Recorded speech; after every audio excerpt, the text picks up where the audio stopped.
Improving your prose can be challenging. It requires that you stretch your brain each time you sit down to write, by learning new ways of structuring your sentences and stringing them together. After all, you want to give your reader that seamless reading experience. So I thought I'd help out and gradually assemble a library of techniques that you can reference. Here's a sentence I pulled from this morning's writing, one which highlights a technique I use fairly often. Chin-tucking gales buffeted the hood of his oilskin cloak. The sky poured a deafening patter. Lightning split the darkened sky, and he flinched at the quake of thunder to follow. What I want to draw your attention to here is the structure of these three sentences and how they read with good cadence or rhythm when strung together.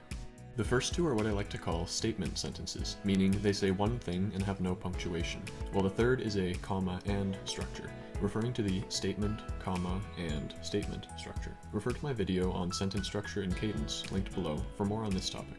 If you're stuck staring at a blank page, unsure how to start your next chapter or scene, this three-sentence structure is a very reliable technique to pull the reader in and just get your fingers moving. Just think of 4 things to say, all related to the same topic or theme, in this case the stormy weather, then string them together, like so. It's good for more than just intros, too. As a fairly subtle sentence structure, meaning one that doesn't jump out at the reader as flowery or particularly distinct, you can use it several times within a given scene. Just avoid writing it back to back to keep your prose from sounding repetitive.